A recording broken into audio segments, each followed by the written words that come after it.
All right, welcome to this new mini-sode of Most Writers Are Fans. So this is a new thing I'm doing.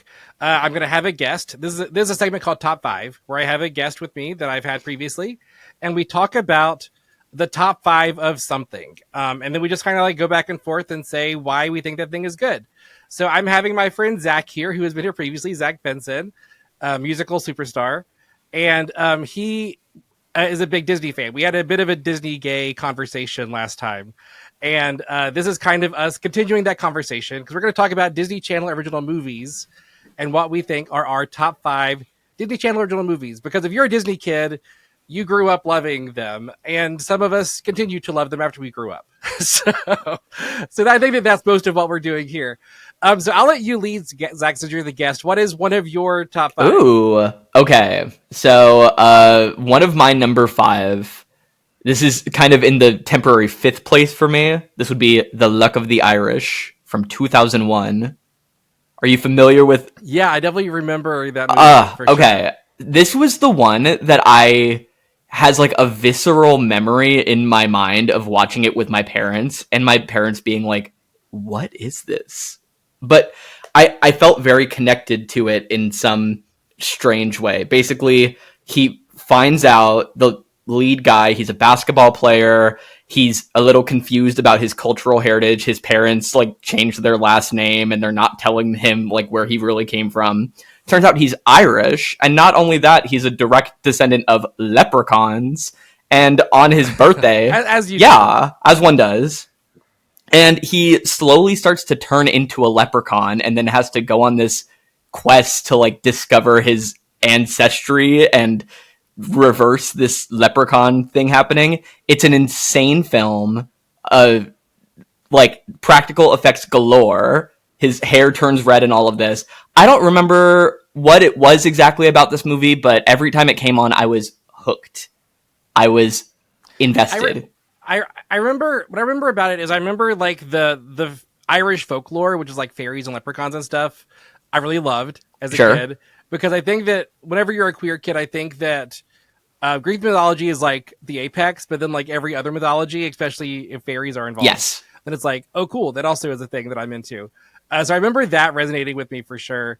And then also like it is just very funny that he like his biggest problem was that he had red hair. Yes, like that was the thing that came up constantly. He was a basketball player and he was getting shorter. Also, I think that was the thing. He was getting shorter, and he wasn't. As and tall. Then there were certain parts of the movie where he would start talking and like a word would come out in an Irish accent, and he'd be like, "Oh no!" Yeah, and it's insane. I mean, the thing that's funny as you say this is like, I feel like the reason queer kids loved Disney Channel original movies is that so many of them had this plot. Yes. Right? That they were some other thing, whether they were like a mermaid or a leprechaun or a witch or whatever.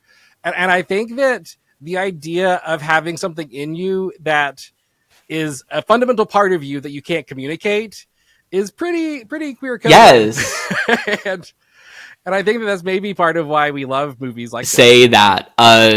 Yeah, and then by the end of the movie, they're all like, actually, I love this part of myself that I was trying to suppress. Yeah. And what a beautiful sentiment for all little because gays. they never end as like, you know what, I hate that part of myself and I'm just a human now. Exactly. Like that's never how the end and they goes. always find like, they always find a great community. Like, I think it's like his, one of his parents biologically is also a leprechaun and is like, don't worry, we tried to hide this, but now we love our Irish heritage. Hey, that's who doesn't have a gay uncle or say something, that. You know? I'm the gay uncle like... right now, and I love my job.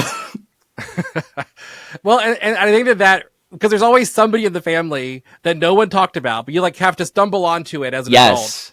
And you're like, you could have been here the whole time. Exactly. Like that wasn't your roommate that you were living with. Like that's not just your close friend where you share a room and a bed. They came to every holiday. Exactly. Yeah. So no, I think that's a great pick because I think it does very much encapsulate why queer people like Disney stuff generally. Because honestly, like a lot of like even the animated stuff, a lot of it has the same kind of thing. Like Turning Red is the plot, right, and like there's plenty. Frozen is very much that. Yes. You know. So yeah, I think it's a good pick to sort of like encapsulate why I think the queer people love. Agreed. And also looking at my list, I think almost every single one of my picks has a similar plot line to this. So get excited. So my list is going to have a pretty obvious theme once we start getting into it. My first pick I'm going to talk about is the most traditional of them, like the most typical Disney Channel original movie, which is Lemonade Mouth. Yes! Okay, that was on my list as well. It's one of my all-time It's on my favorite. list as well. It's not a thing. It's not a thing that I like watched whenever I was a kid. I actually watched it years later on Disney Plus, and I was like, why did I never know this movie existed? This is so like, and I love it for so many reasons. I think I love the idea of like rebelling against the system and like trying to find a piece of yourself and fight for what you believe in. All those things are things that I've always loved. But also like the songs are just banger after banger after banger, like insane. Like it doesn't make sense that they're so good. Not to mention Bridget Medler has the best voice, like an amazing voice. We get some Hayley Kiyoko before she becomes our lesbian pop queen. Like good stuff all around. Agreed. I think She's So Gone is a top 10 Disney song of all time. That's a fantastic hit. I unironically still listen to Determinate. They're all so good. Slapper. Absolutely. The music, the level 1 music theory nerd in me is about to come out, aka I took one music theory class in college. But that Determinate chorus has my favorite chord progression of all time, which I believe is a 4-5-6 progression. If you're like in the key of C, it's like a F, G, A minor kind of thing. That's just my favorite chord progression. And that was one of the first songs I noticed to have it. And I was like, oh, wait, that's why. And what I like about Lemonade Mouth too is that it's not a musical per se, because they're all aware that the music is happening, right? The music is part of the plot, it's part of the world. And granted, there are moments that are fully not realistic, like whenever they're in detention, then they all just start breaking out into this amazing song just perfectly together. Like, I love his songwriting. That'd be great if that was what songwriting really was. Real. Yeah, I love. But yeah, sorry, I was about to say that my brother is 7 years younger than me, and my sister's 2 years younger than me. So I have 2 younger siblings. My sister and I were like out of the Disney Channel phase when Lemonade Mouth premiered, and my brother was such a fan of Lemonade Mouth and would listen to the soundtrack over and over again. And my sister and I were like, we don't like this anymore. We're adults, like at age 15 or whatever. And it wasn't until like I got into college and rewatched the movie and looked at it with fresh eyes that I was like, he was onto something. It's such a good movie. Like, I can acknowledge looking back that like there's some acting that's not amazing. There's some like the script is very simple, right? There's a lot of very simple aspects to the script, but like I think the songs elevated. The songs are so songs good. Are fantastic, and then the plot is like simple enough that it's not like, because the truth is the plot is not different than like Cheetah Girls or like any other like. I feel like Lemonade Mouth and Cheetah Girls very much set the tone for like what I expect movies about musicians to be. And whenever I watch them like walk the line where it's not that simple, I'm like, I don't know what Johnny Cash was doing, that he didn't just have to prove himself. And then... Say you didn't get to play like the school Halloween bash and become like the biggest pop stars in the state. I compete with some definitely rapper group. Wait, we need to have a moment for the opposite band, because their songs... I know we just went on a rant about how great the music was in this movie. Their songs are the worst pieces of garbage I ever did see. They're so bad. So unrealistic that they ever stood a chance against Lemonade Mouth. I mean, I think here's the thing, though. It's very real that there are kids that had enough money and determination to actually start a band and played shows, so kids went to them and thought they were cool. Like, that's very real to me. But then to also see their music is like awful is also very real to me. You know, you're so right and so on the money. It's like, oh, there's 3 hot guys from our high school like in a band together, and of course their music is like, we're lame, or you're lame, we're cool. Yeah, we're so cool. Oh my gosh. Yeah, no, that's so realistic. You brought up a fantastic point. All right, so what's your next one? All right, my next one is from the hit year 1999 that Troye Sivan and Charlie XCX invented. It is The 13th Year. It is the movie, again, to continue my theme of kids growing up and finding something out about themselves. He finds out he is a mermaid on his 13th birthday, finds out he was adopted from mer people, and then goes on a quest to, at first, stop himself from becoming a mermaid, but then later on, discover who he truly is and go back to his mermaid roots. And I think that's beautiful and gorgeous. And it contains my favorite trope of any Disney Channel movie, which is when you wake up and discover that thing about yourself that's not normal, and then you're like, oh, 1 second, mom. And he's like, climbing on the walls with his scales or whatever, and zapping everything with his little electromech. I still don't really know what that was. Was that just because the lore of what a mermaid is very confusing in this movie? Like, I feel like they've never actually researched what a mermaid is. They were just like, let's have some vague fish. They're like powers. Cool scales, needs water, swims fast. Yeah, I guess electric eel is what that comes from. Sure, but I did not question it at the time watching it. In researching this, I questioned it strongly. But as a queer kid, especially as a male queer kid, Disney Channel original movies where the cute male lead took his shirt off were few and far between, but they always stood out in my mind. I mean, he's a swimmer. And also, famously, in this movie, he's not the unpopular kid. He's a popular guy. He has a girlfriend. Like, they kiss in the movie. That was scandalous back in the day. Yeah. Disney Channel kisses are pretty exciting. Because there's a lot of build-up. I'm assuming we're going to talk about this later on, but Troy and Gabriella didn't kiss until the very, very tail end of High School Musical 2, and they were teasing that the whole time. Yeah. Well, that's a great lead-in, because that's for sure on my list. I'm guessing it's probably also it is also on my list. Yes. High School Musical. Yes. So guys, for the record, something that we came up with was we're going to do a franchise rule where, like, if we pick one movie, we can't just pick High School Musicals 1, 2, and 3. Like, if we do High School Musical, it's the franchise. And also 3 is not a DCOM, which is a weird thing about High School Musical. But 1 and 2 were. And honestly, I think 2 probably has the best songs of the franchise. 2 is my favorite out of the trilogy. But I think the thing that I love about High School Musical, I think that it just kind of like set the tone for, like, I think that every musical thing from then on can be credited to High School Musical, because like it kind of like made musicals cool again. Like, Glee happened after High School Musical, and then so many things spun off from Glee, but Glee probably wouldn't have happened had High School Musical not been successful. True. So, and also, not for nothing, but the careers of people like Zac Efron, Vanessa Hudgens, Ashley Tisdale, like, they were all launched through this show. And I don't want to live in a world where, Vanessa Hudgens didn't make sneakers that we can all put your sneakers on. What a great song. Yeah, High School Musical, as someone who did musicals in high school as well as played basketball for a short period of time, I felt very related to as a child watching this movie. It has my favorite movie moments ever in it, which include the scene where Zac Efron is running in the hallway and then he looks at his wrist and he doesn't have a watch on. Love that movie. Love that moment. Love the moment where they're doing callbacks for a High School Musical and they're in full costume, full set design, band, microphones. Really set my expectations for what High School Musicals would be through the roof. It's a funny thing to watch again as an adult, though, because Ashley Tisdale was valid. Like, Sharpay had valid. She's not the villain every step of the way, and they treated her like she was the worst person. But, like, think about the fact that she carried this theater program on her back for years.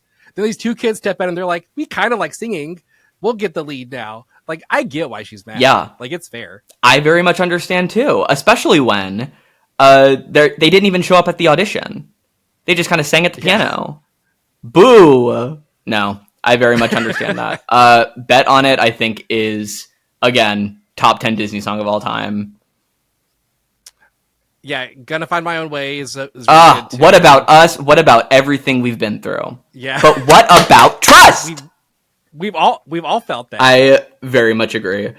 I will say, first movie, Gabriella's song, what's it called? Where she's just like walking in the hallway. It's wildly forgettable. Not a highlight of the series. I'll say that. And it is And it is funny because that's one of the other thing interesting to watch it again is Vanessa Hudgens couldn't quite hit the like lower notes, so they'd have somebody come in and redub all the low notes. The outside. And it's wild to watch. Oh my gosh! And let's not forget about the unsung hero, Drew Seeley, in movie number 1. Yeah, singing all of Zac Efron's parts. Yeah, and also like wild that Zac Efron worked to become a vocalist so that he could sing in the second one. Like, yeah, credit where it's due. It's so strange. Know? He did not sing a lick in that first movie, and then immediately went High School Musical 2, Hairspray, Greatest Showman, like sing, his SNL when he was singing. Like, he came through and said, guys, 1 second. I will say, I do think that we missed out on a Zac Efron pop star career. No, I think that Zac Efron, it's funny to like read about his career because like, I remember him saying whenever he met like Seth Rogen and those guys, he introduced himself as like, I know you guys hate me. Like as though he like also sort of hated that was a part of himself, that he was part of these movies. And it's sort of like, I feel like you tricked us, Zac Efron. We thought that you were like a cool theater kid. Yeah. And the whole time you were like a bro that pretended to be a theater kid. It's like so scary to the story of Troy Bolton. Like, he's like, guys, I'm just a serious actor. I just accidentally ended up in this wildly successful Disney movie, you know? Which I get that, frankly, because if you're like 20 years old and you've been a working actor for 3 years with no parts to show for it, and you get cast in High School Musical, you're like, well, I guess I'm going to ride this until until I can't. Exactly. Anymore. And it's so whack, too, because you watch Bet on It, or you watch Scream from High School Musical 3, and you say, this is the most insane. He is capital A acting his way through those songs. The little like, and the dancing too, like insane dancing, and it's like, camp. On it especially, it's camp, but in a way where he's like taking it so seriously. I'm just obsessed. Yeah, I think it's so great. I had the live DVD. I had the CDs. It was my world for so long. All right, so what's your next? Okay, my next one. This was actually my last one because my other two were Lemonade Mouth and High School Musical. So why don't I do another one? Yeah, let's do that. Then we'll be a little more even. So I'll continue the High School Musical trend because Kenny Ortega, our patron saint of teen musicals. We salute. My next one is Descendants. Okay, so this is a blind spot for me. I have not seen a Descendants movie. Yeah, so Descendants, I think, is a very cool concept. The idea of like traditional Disney villains, but their children lived on this island that they have to go over to then be with the heroes' kids and go to school and sort of like form their identities and be who they are and learn how to like balance the idea of being a villain, but also being a good person. I think it's a cool idea in general, but also the songs are great. The dancing is like insane. I think it's honestly a crime that these weren't nominated for like Emmys for choreography. Oh my gosh, really? Because some of these are like, yeah. Like the opening numbers and stuff especially are like insanely good. And then also like Dove Cameron, incredible. Like love that this is the place to sort of like show her off. Sophia Carson, I don't know what's happened to her, but she was so good in Descendants. So yeah, it's such a like Descendants is a great, I think it's just a cool idea to use Disney properties in something else. But then it's also just like, it's another cool musical. Like, it's fun that they let Kenny Ortega do something weird, like Descendants. You know? Understood. Kenny Ortega, wildly underrated. Did he do Cheetah Girls as well? Am I making that up? I don't think so. So he did, his story is so weird. We'll do a bit of an aside here. He did Dirty Dancing. He was like the assistant choreographer in Dirty Dancing. Okay. Or something. And there was some weird contract thing where the choreographers got like a cut of the movie sales. Sure. So basically every choreographer that worked on Dirty Dancing is like wildly rich. So he was like, so that's why he didn't do anything for years. And then he did Newsies. Okay. Love. Which is like his first big thing that came back. And, but he was able to kind of like just do these weird teen musicals because he had this large pot of money to set on, which I think is sort of incredible. Yes. And then, you know, then he did High School Musical, then he did Descendants, and he did Julie and the Phantoms on Netflix. Oh, I haven't seen that. Okay, heard. Yeah, Descendants is a blind spot for me, but I will say that every time I see the advertising for it, it reminds me of what Shark Boy and Lava Girl kind of looks like for some reason. Yeah, no, that's It's like a fair. similar art The style. costumes are very TV costumes. Yeah, here's the deal. I love Sharkboy and Lava Girl. I think that's a great film. So I think you're convincing me. I am going to watch the first Descendants this weekend, and I will report back. Yeah, and there's even a new one now, the new Rise of Red. Oh my gosh. This could be a full weekend. Why is this? So this is like more lucrative than like the Camp Rock series at this point. This is more lucrative than like yeah. High School Musical. Right. Whoa. Yeah. It's had as a fourth film now, which I guess was on Paramount High School Musical because Sharpay's Fabulous Adventure. I almost forgot about Sharpay's Fabulous Adventure. So starring Austin Butler. Yeah. Elvis himself in Sharpay's Fabulous Adventure. All right, so good. Give me your next. All right, so this one is one that just like on watch is a good movie, but with hindsight, I think makes it a great movie. It is Stuck in the Suburbs. Great film. This is what's her name? Panabaker. Is it Kay or Danielle? Yeah, Danielle Panabaker. Yes, she is just in the suburbs. She's like, I'm just a girl. No one notices me. Also, a very strong Disney Channel original movie trait is like, and also Brenda Song, yes, supporting actress. Brenda Song comes in and she goes, "I'm from the city. I'm the coolest girl you've ever seen in your entire life." And she's like, I'm just a suburban girl. No one likes me. But turns out Brenda Song also has her own issues, and it's like the grass ain't always greener, baby. You gotta love where you are. Also, there's a big pop star visiting the town and he loses his phone and they have to give it back to him, and that's the big plot device. And the pop star is Taran Killam for no reason. Yeah.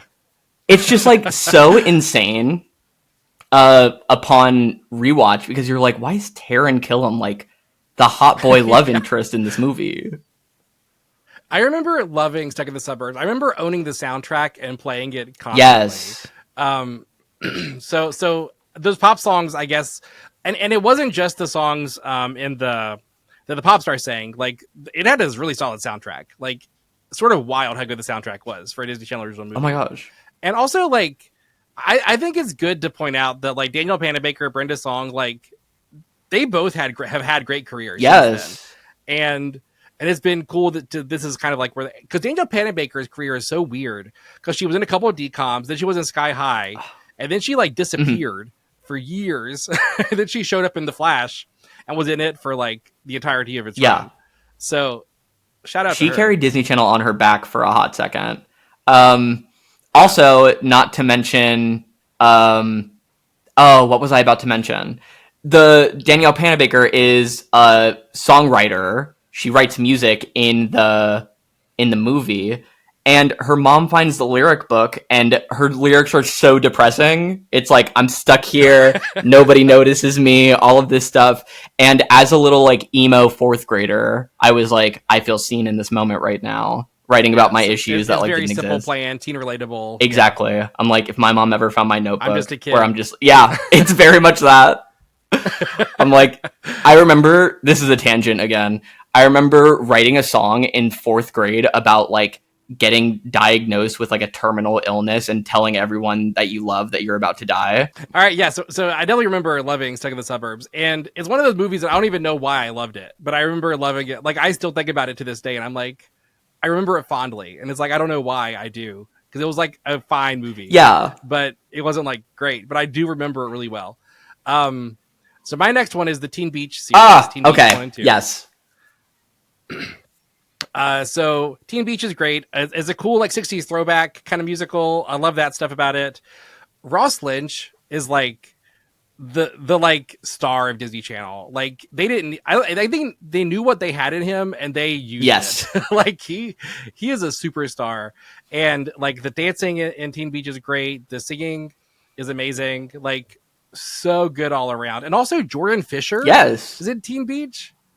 Wild. Insane moment. This was also around the time that my sister and I were kind of pieced out of Disney Channel, but my brother was still holding down the fort. And this was a movie that I have seen in the background of like our family house so many times, but I had not sat down to watch it until probably like a few years ago. And I was like, whoa, like the dance sequences, A+, like choreography down. Is this also Kenny Ortega? I don't think so. I think this one was a different. Well, regardless, whoever put their stamp on it, they did the damn thing. Proud of them and all those moves. Catchy songs, and I do agree, I love a throwback 60s beachy vibe. Makes me happy. It's very Trixie Mattel coded. Yeah, shout out to Teen Beach Movie. I think this was this before Descendants? Question mark. I think so. I think it was around the same time. Okay. I think that Descendants was coming out. Like some of the, like, probably like 2 had happened whenever the first Teen Beach came out. So. Okay, because in my mind, it kind of... Because they're the same class, right? Like Dove Cameron is like the same class as Ross. Yes. Because they were in the same... They were in shows at the same time. Yes. So in my mind, it kind of goes like we had the High School Musical, Camp Rock sort of moment. Lemonade Mouth was kind of in the middle. And then we have Teen Beach Movie and Descendants as like the later years great musical kind of moment. Yeah. Fantastic. Which I think leads pretty easily into my last pick, which is probably some of the newest Disney Channel original movies, which are the Zombies movies. Okay, this is also a blind spot for me, but I have seen commercials for it. Yeah, so it's an insane concept to just say out loud, so I'm going to try to say it out loud. Okay. It's about a group of zombies who were created by like this accident, like this radiation accident in the city. And so they're segregated off because they are like feral by nature, but they have these like watches that control them. So like they're basically regular people now, but we treat them like they're pariahs, which, you know, I can't imagine that happening in a normal society. Okay. And then the other side is basically cheerleader obsessed. So it's like zombies and cheerleaders is kind of like the whole concept. And it's such a fun. And then the idea is like the main girl character, Addison, has white hair, even though she's like a human. And that's like the thing that makes her weird. So she can relate to the zombies because she has this one thing she has to hide. And then she and Zed fall in love, and it's a whole thing about acceptance and, you know. So her thing together. is she has white hair. Yeah. This, to bring it back to the luck of the Irish, what's going on here with these hair colors that people need to hide? Well, I think it's the easiest thing to do as a special effect because you can hide it, right? Like you can hide you're hair so through right. it. But, you know, it's an easy thing to hide, but also a thing that is a part of you, you know? Yeah. So, and I mean, Disney has tackled the subject of like racism and discrimination against people for things that they can't control. And I think a lot of the times when they're like, okay, I think we've had too many like heavy topics back to back to back. What can we do in this movie? Let's give her white hair.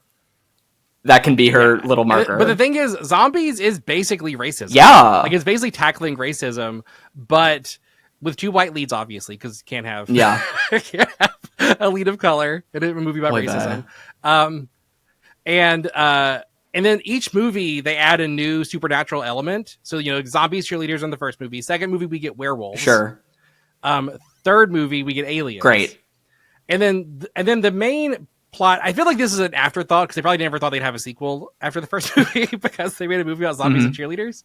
But the plot after that is like Addison trying to find her identity because she has white hair and no one else does. And like, why do I have this thing? What is it about me that makes me weird? What is it? So like in the second one, she's like, am I a werewolf? And there's this moment where she like gets big curly hair and like dances with the werewolves and stuff. But then she turns out she's not a werewolf. And then the aliens come and she's like, maybe I'm an alien.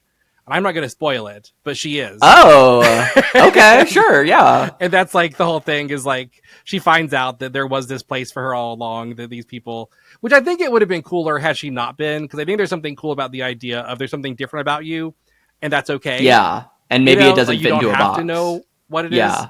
Yeah. But also there's something kind of beautiful about there's this mystery that carried the series, and then they wrap it up in the third movie.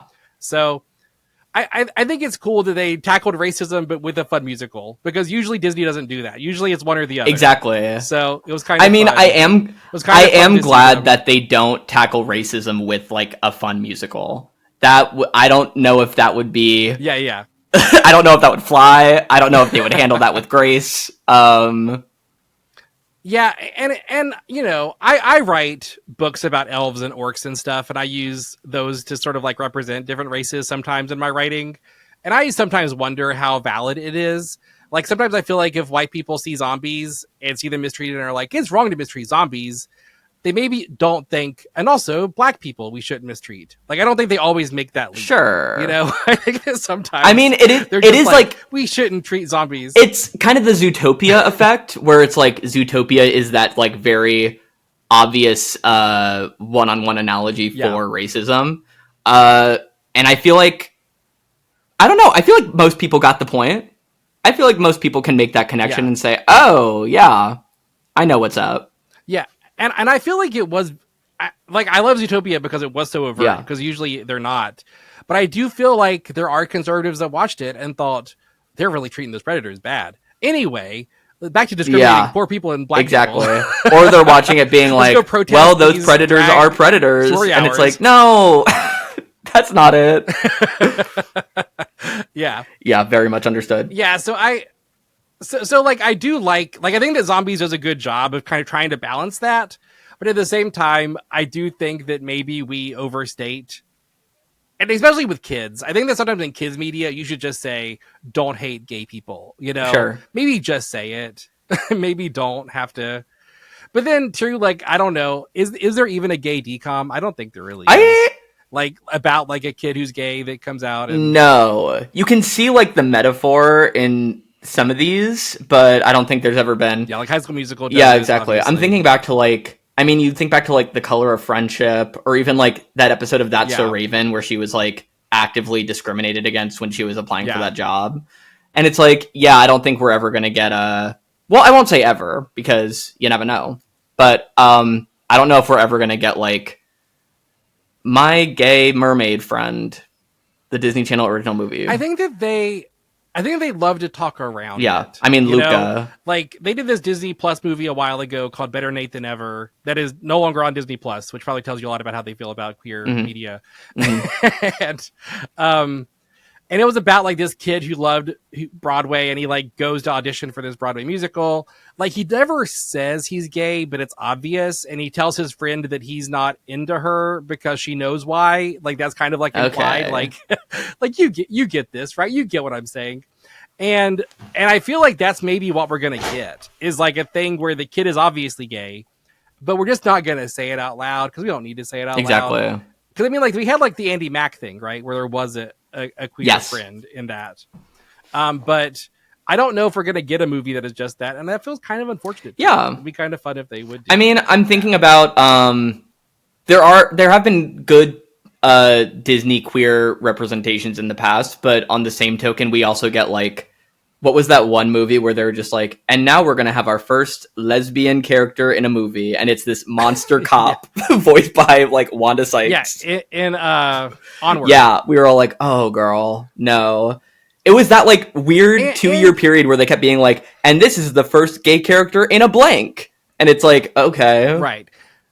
And I could go on about this for a while, because like they did this thing in Cruella where they were like, it has a prominent gay character. And the truth is, it kind of does in Cruella, but he never says it. So it's kind of like how movies used to be. Well, then that's just Ursula. Then that's just Ryan from High School Musical. You know, like... Yeah. And part of me is like, I don't think it's bad to have a character that's a supporting character in the world that we know is queer, but doesn't ever say it. I don't think that's necessarily a bad thing, because that's how most of us exist in the world, you know, most of the time. Like, I don't tell everyone, right, that I run into. But it would be good if their story could be about them sometimes. I think that's the real problem. Yeah. Right? Is they love to throw them in as like a side character instead of having them tell the story. Yeah, I very much understand that. There was one more example of like a queer character or storyline or something. High School Musical, the series. That was a very queer show. Lots of gay characters on that show. Great. It was so good. Yeah. They were all gay by the end of it. Literally, it's like that show, Glee.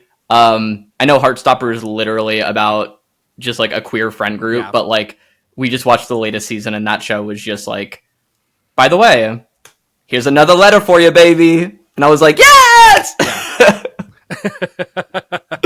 But yeah. Yeah. So I think it is good that we have over representation places, but I think it just would have been nice to have had a story about a queer person in a DCOM because they were such a big cultural touchstone for us, right? Whenever we were growing up, like it was such a big influence. Exactly. On us. It would have been. I nice think to we eventually should make it work, do a Stuck in the But Suburbs what are you gonna do? remake where Brenda Song and Danielle Panabaker fall in love.